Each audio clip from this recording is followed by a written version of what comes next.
Welcome to the Voices of the Goddess podcast. We believe that there is a goddess inside each and every one of us.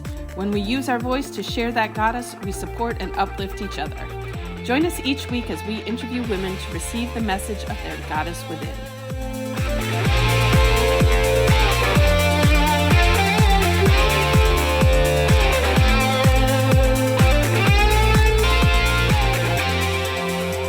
Good morning, everyone, and welcome to Voices of the Goddess podcast, where we empower, inspire, and uplift women to be the goddesses they were meant to be. I'm Julietta, the magical PT, co-host of this show, and as I said, I'm a physical therapist, and I help all people, but especially I love to work with women, getting their mind, body, and soul in balance so that they can function and accomplish all the amazing things that they want to do in their life. I am also, as you see here, a podcaster. I'm an artist, a jeweler, a community leader, an author, a super busy woman, and I wish I had more people out there supporting, so we create this podcast and bring it all together and learn amazing things from our awesome guests each episode. And I'm joined by my lovely co-host, Allison. Hello, everybody. My name is Allison Mancini, and Julietta and I are both in South Florida, but I'm originally a Midwest girl from Michigan, been down in South Florida for almost 30 years. I have been married to my husband for 28 years. We have two amazing adult children, 25 and 22. And as you can see by my title, I am a human resources director for an amazing company called the Gold Digger Girl and a functional nutritionist, which is really where my passion lies in helping mainly women, but I do work with men also, but helping busy women and men really learning how to use nutrition to be their healthiest, because I do strongly believe that food is thy medicine. So I'm also a podcast co-host with Julietta, and we're in season 2. Season 2 this is. How awesome is that? Can you believe that? It's crazy.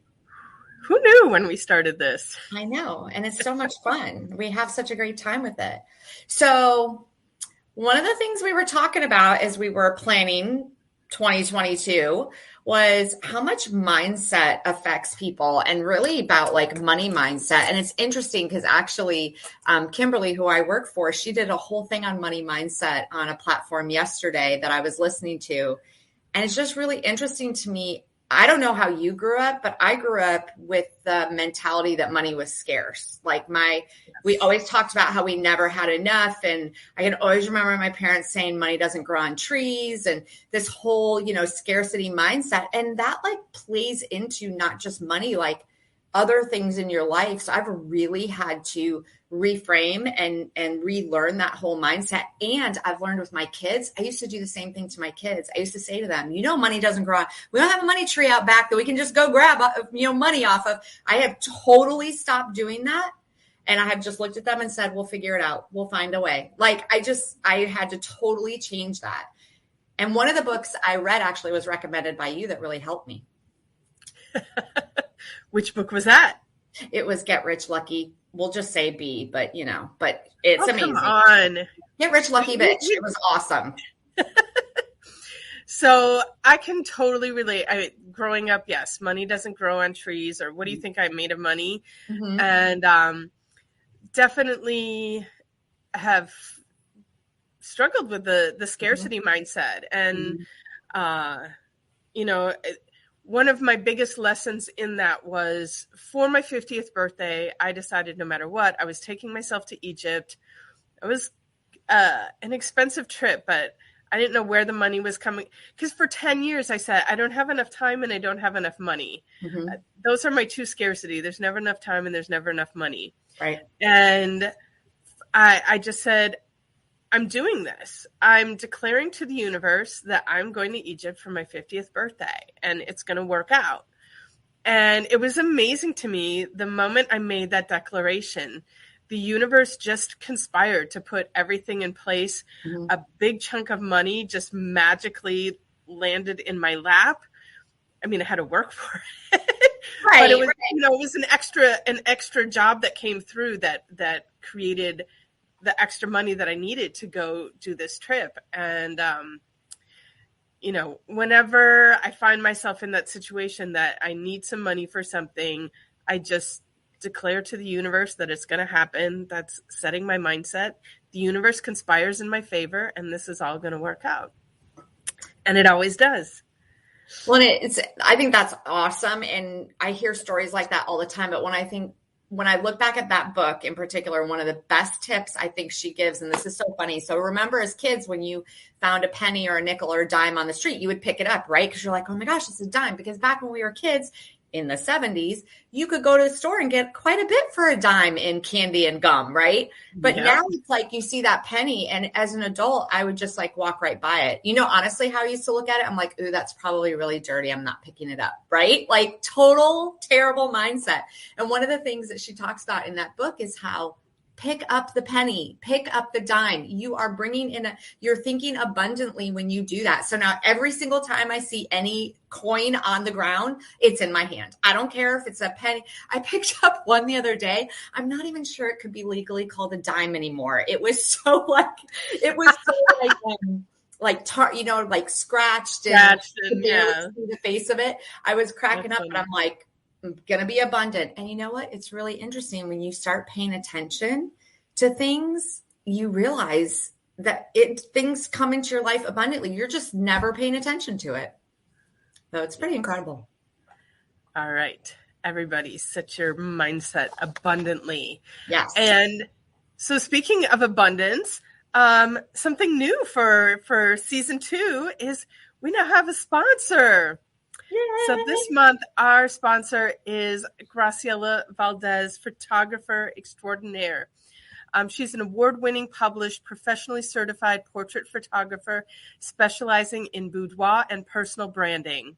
She creates custom and concierge portrait experiences that are transformative and life-affirming.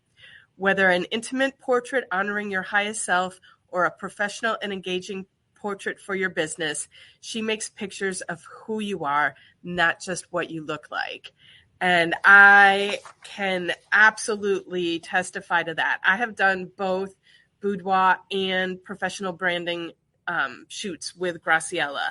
The boudoir, I chose to do it specifically for myself, for a self-love healing experience.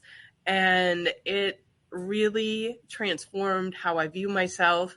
And I have this amazing, some of you may have seen my goddess me holding the moon picture.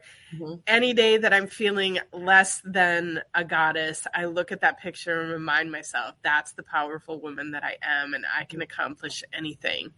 And Graciela is, man, if you need a little boost in your self-confidence, self-esteem, schedule yourself a shoot with her. It's amazing. I've seen a lot of them, and I'm excited to have one with her. So yes. So, all right, are we ready? Yes, let's bring our guest on. She's been so patient. Hello, Maggie. How are you? I'm great. Wonderful. Hi, Allison. Hi, Julieta. Thanks for having me. You're welcome. Thanks for joining us. We're excited to have you. So why don't you go ahead and introduce yourself to our audience in a few minutes. Let us know a little bit about you and what you do. Sure.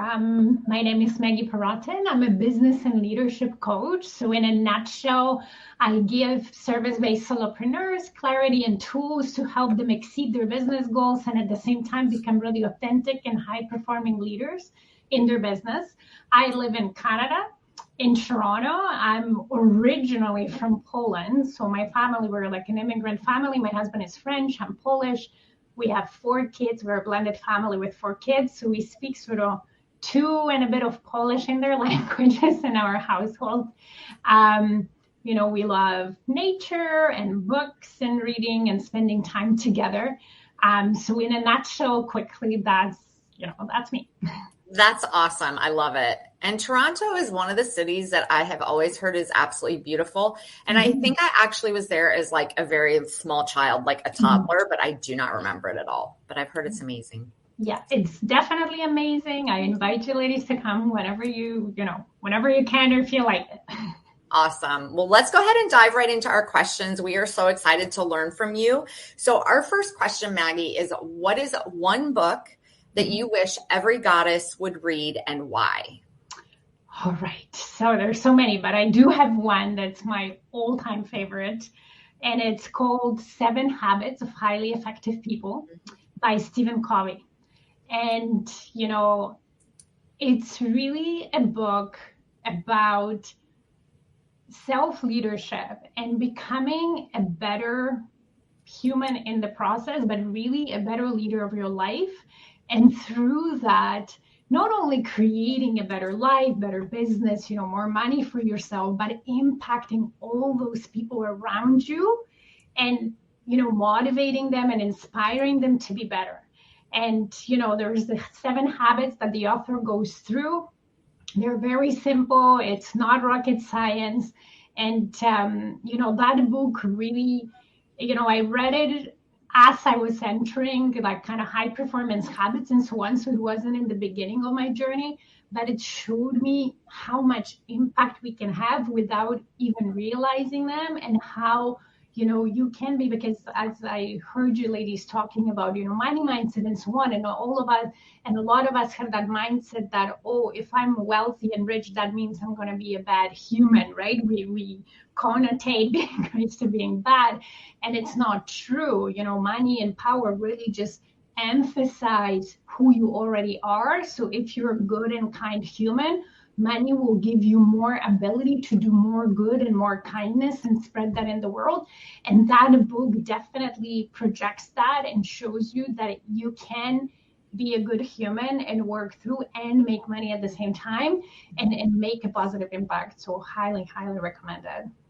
Yeah, I love how you say that, because it's so true that more money just makes you more of what you already are. Like, it's so, you can see it in famous people all the time, or, you look at, I forget where, it was something I listened to. Actually, it might've been Kimberly was talking about how they do research on people that win the lottery. And part of the reason they go through their money so quick is their mindset is so off. Like, they don't have that abundance mindset, and they just run right through it. So it's really interesting. I mean, I know I read 7 Habits of Highly Effective People when I was very young, like in my early 20s. And, then I think I thought it was a good book, but I didn't really implement. But once I had kids, I know for me, it really impacted how I was teaching my children. Have you found, like, for you, how has that kind of played out in your life? How has that impacted what you do? Have you used those with your clients? Do you use those with your family? How do you?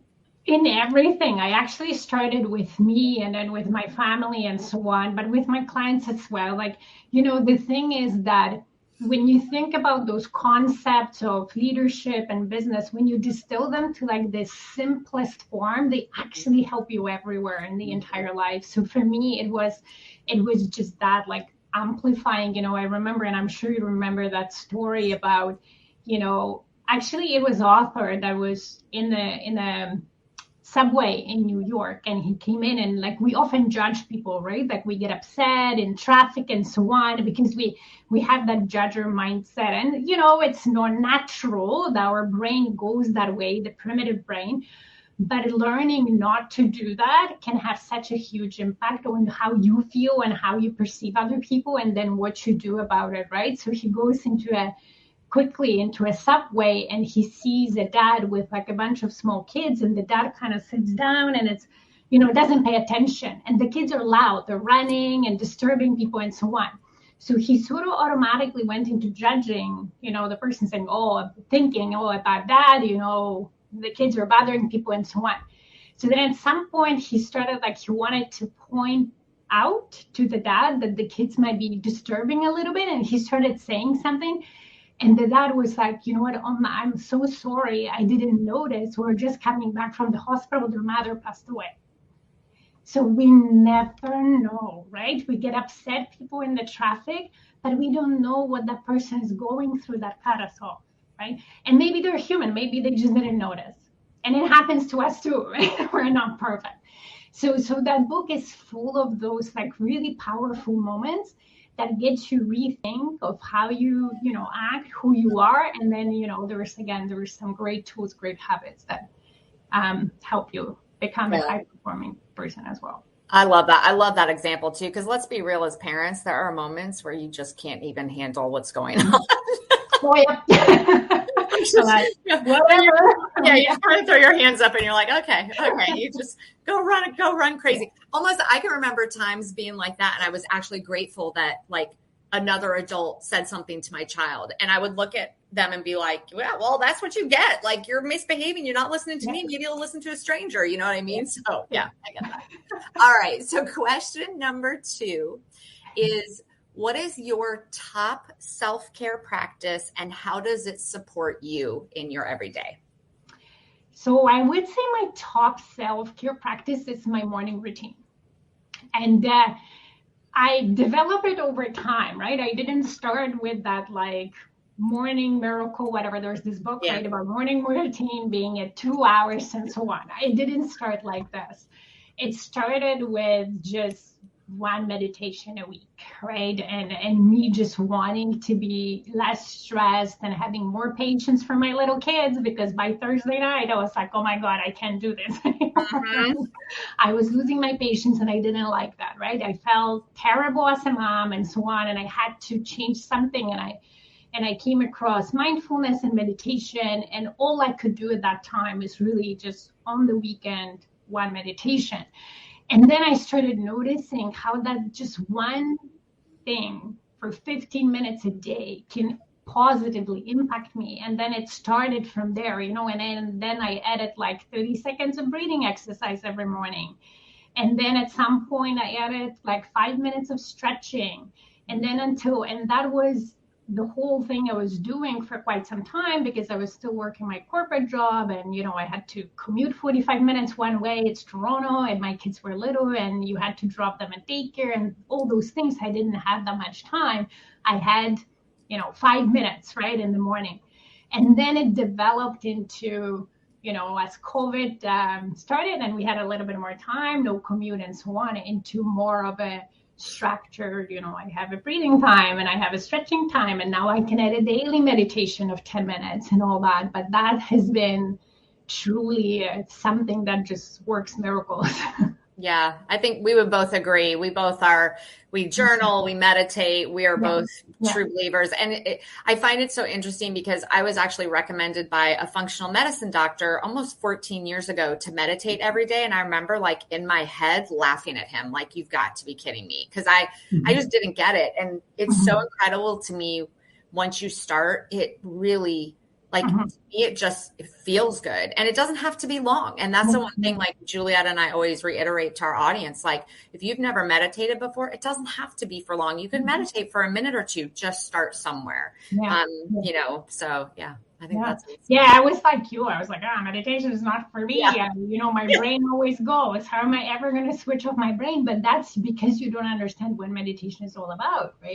Yeah. It's not about that. And, you mentioned journaling. It's the same. I do journal every day. And it's such a powerful exercise. And it could be just literally 3 things. It can take you 5 or 2 minutes. And it's such a powerful impact. Yeah, I agree. Awesome. Absolutely. So even though we do our self-care and everything, some days it's just difficult to show up. And so question number 3 is, when you're having one of those days where it's difficult to show up, what tools do you pull out of your back pocket to make it happen? All right. So there is a few, but first of all, I would say the primary tool is really building up self-concept of a person.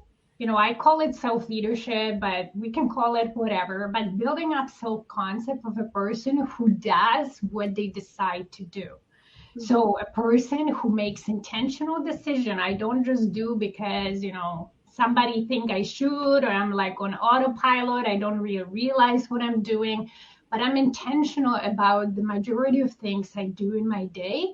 And I commit to those decisions. And then, putting aside things like, being sick or emergency happens or so on. Let's just talk about a day when we're not feeling at our best mentally, right? We all have them. We all have rats. We all get stuck. That's normal. So having that self-concept definitely helps. Now, it doesn't mean it's easy when you're in the rut. So then, having the tools like meditation and the morning routine can help you get out of it right start in the morning, right? But then, so I divide those tools, even for my clients, when I teach them high performance, I say you have tools for the maintenance of your mindset. So when you do something every day, even if it's 5-minute meditation, what it does is those days of a stuck in a rut don't happen as often. Mm-hmm. And even if they happen, you get out of them faster. So it doesn't take 3 days anymore. It might take an hour or 3 or whatever, but it's not a week, right? So that's one. Right. But then the second is the tools of it, like a repair, right? So maybe you have a car, you maintain it, you change the oil and so on, it runs. And then when it breaks, you still need to repair it, right? Mm-hmm. So then you have repair tools. And then it can be anything. Like it really, for me, depends on how bad it is and what works that day. It could be, I divide them into sort of 3 areas. So there is an area of building that self-confidence and self-trust, right? It's like, oh, maybe I'm in rut because I lost confidence in something. I'm doing something, it's not working out, I'm working hard and whatever. That could be journaling, but longer, right? So I sit through and I remind myself of all the things that I did figure out that maybe in the beginning didn't work, but they're working now. And that situation is not that much different, right? So if I figured out this thing, I can figure out that. So for example, right?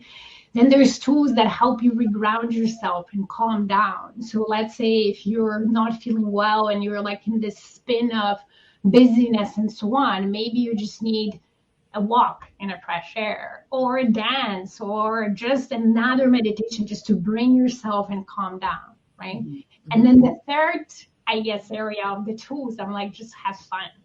So maybe it's a dance, maybe it's a bath, maybe it's something, again, that doesn't have to be expensive, something that just brings you joy, brings back that joy because you lost it, right? Mm-hmm. So sort of like, I don't have any like one simple answer, it's just different tools for different things. I loved how you were talking about, you deciding and having intention. And I think it's so easy when we're having a difficult day and we're struggling to just fall into that victim role. Mm-hmm. And it's so much more empowering when we acknowledge that we're the ones in control of our life, mm-hmm. and mm-hmm. we decide what happens, and mm-hmm. set your intention to create what you want to create in life. I love that. Mm-hmm. Yeah. And, it's okay to have a bad day, right? And it's okay to allow yourself to feel defeated or discouraged and so on. But what you don't want to do is sort of stay in that feeling and let yourself pity yourself for too long and fall into that victim mentality, right? Mm-hmm. Just having a compassion and self-love to feel it, but then also kicking yourself in the butt at some point saying, okay, I know it's hard, but hey, you've done so many things in the past, you can figure that out. So let's do it, right? And what is it that will help me? Maybe just taking a break and going for a walk and just getting some fresh air. That might be just enough. Yeah. It's like my mom would always say to me, pull up your big girl panties and move on, like pull it together. And you know what? I tell my kids that when they have a bad day, because we all have bad days. We're all saying that. We all have those bad days. But I think you made such a good point, Maggie, is when you create that intention and you have that, you're committed to certain tasks and you create that intention in your life and you have those, like you said, go out for a walk, meditate for a minute, journal for a second. You are able to bounce back from those bad days much quicker. But I always tell my kids, I'm like, go upstairs, go in your room or bathroom. You've got 15 minutes. You got 15 minutes to cry, do whatever you need to do, scream. I don't care. And when you're done, you need to reframe your mindset, reset your intentions and come back down and let's go on with this. Right. So it's a learned skill. It's absolutely a learned skill. Yeah. I do exactly the same for my kids. I'm like, go out, do whatever, and then don't come back until you can pull it together. And like one more thing that you reminded me of is really sometimes putting ourselves in a perspective, right? Mm-hmm. And maybe it's easier for me because I was born in Poland during a communist regime. So like there was nothing, you didn't get anything, you didn't even have basic freedoms. And there were some fun stories that I always like, I can share in another time. And Or even like looking back at my grandparents, right, who went through war, who lost everything. They were forced to move. They didn't want to and had to, right? And started from, and, my grandfather who passed away, but he was always such an optimist no matter what, right? So sometimes I remind myself of it. I'm like, come on, you're living in a free world in Canada. You have roof over your head, you have food in the fridge, you don't really miss anything, right? So putting yourself in a place when you have everything you need, truly, in this moment, right? So be grateful for it, and then pull yourself back up, and then do whatever you wanted to do.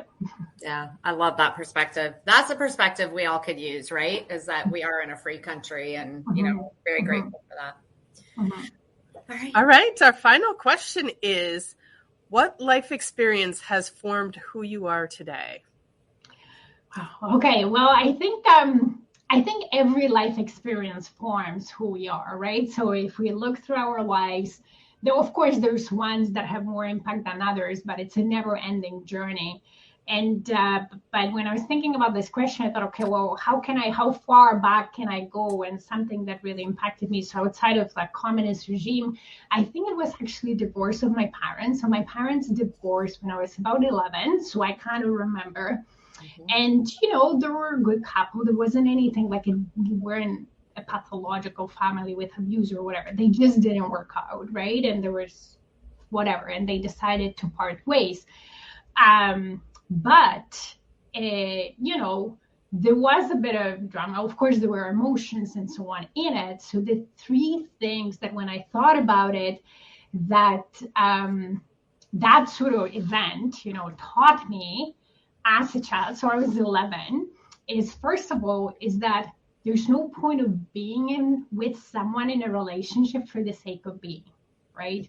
And how I came to that, because the only thing I can remember from my parents being together is them having arguments. And as a child, it was terrible. Like, I would close the door in my room. I didn't want to listen to that. And sometimes if I had a friend over, I was embarrassed because they had those arguments.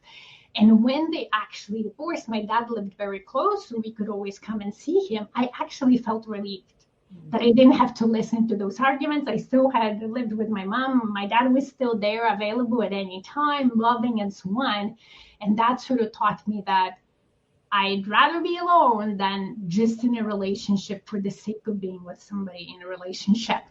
And then the second thing I took out from it is not to let anybody tell me what's better for me or not, and how to live my life.